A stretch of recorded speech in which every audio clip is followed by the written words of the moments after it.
प्लासी की लड़ाई में जितने लोग मैदान में लड़ रहे थे उससे ज्यादा लोग मैदान के बाहर खड़े होकर तमाशा देख रहे थे, लड़ाई का परिणाम सुनने की प्रतीक्षा कर रहे थे। देश के भाग्य का निर्णय होने जा रहा था,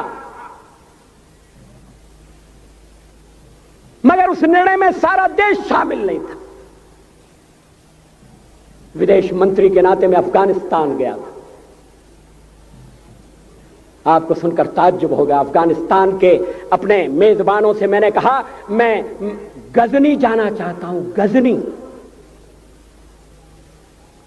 पहले वो मेरी बात उनकी समझ में नहीं आई, कहने लगे गजनी तो कोई टूरिस्ट स्पॉट नहीं है, गजनी में कोई 5 स्टार होटल नहीं है, गजनी में आप जाकर क्या करेंगे, गजनी में आप जाकर क्या देखेंगे। मैं उन्हें पूरी बात नहीं बता सकता था। मेरे हृदय में कहीं गजनी कांटे की तरह से चुभ रहा है।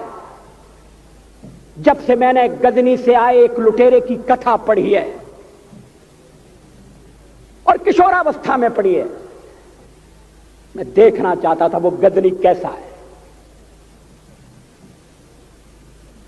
आपको सुनकर ताज्जुब होगा, महमूद गजनी का अफगानिस्तान के इतिहास में कोई स्थान नहीं है।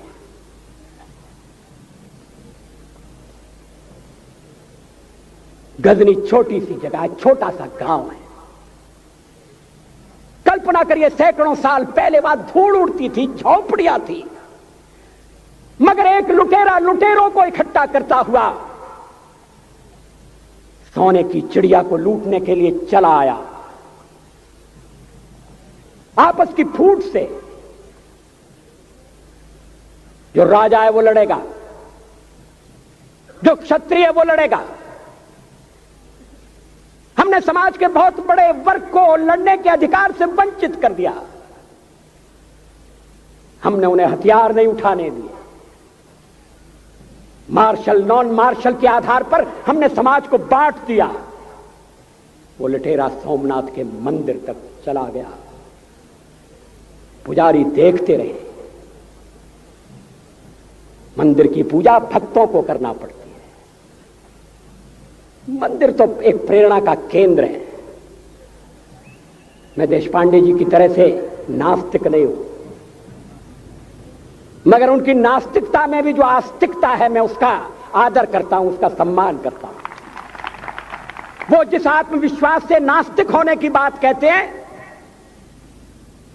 तो मैं उनसे कहना चाहता हूं वो सचमुच में नास्तिक नहीं है। जिसकी आस्तिकता है, जिसका विश्वास है, वो नास्तिक कैसे हो सकता है? विश्वास किसमें है यह बड़ी बात नहीं है, विश्वास है या नहीं। हमने समाज के बहुत से बड़े वर्ग को विश्वासहीन बना दिया।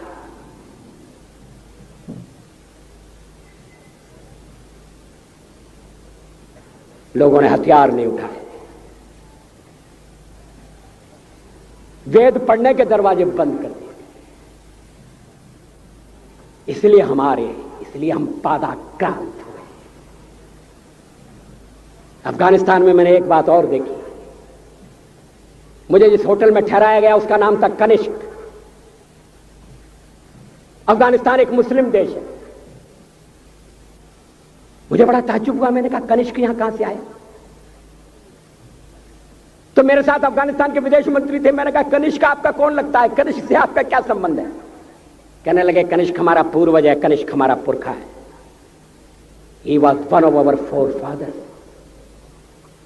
मैंने कहा तब तो हमारे आपके पुरखे एक हैं। अफगानिस्तान के लोगों ने उपासना पद्धति बदली है, संस्कृति नहीं बदली।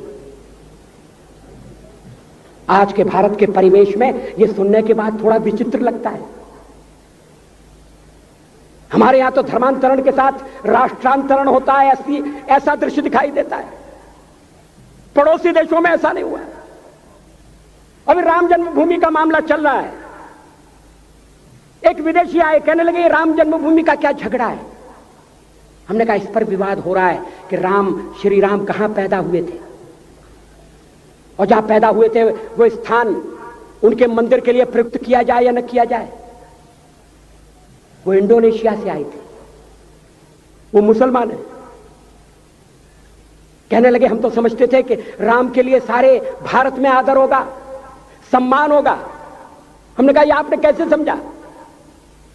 कहने लगे आप तो इंडोनेशिया आ चुके हैं, इंडोनेशिया में बहुत से लोगों ने इस्लाम स्वीकार कर लिया, मगर श्री राम को विस्मृत नहीं किया, श्री राम को भुलाया नहीं।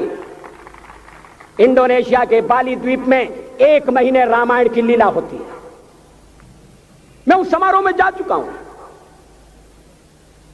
उस समय भी विदेश मंत्री मेरे पास बैठे थे। मैंने कहा ये रामायण ये क्या हो रहा है? मैंने कहा एक्सीलेंसी ये मंच पर क्या हो रहा है? कहने लगे एक्सीलेंसी आपको पता होना चाहिए। हमने कहा मुझे तो पता है मगर मैं जानना चाहता हूं। कहने लगे ये रामायण है, ये राम है, ये लक्ष्मण है, ये सीता है। हमने कहा इनसे आपका क्या संबंध है? आप तो मुसलमान हैं। कहने लगे हमारा संबंध बहुत पुराना है, हमारा तब का संबंध है जब हम मुसलमान नहीं हुए थे। थाईलैंड की राजधानी अयोध्या कही जाती है। थाईलैंड के राजा को आज भी राम कहा जाता है। सावरकर जी ने हिंदू राष्ट्र की बात की, हिम्मत के साथ।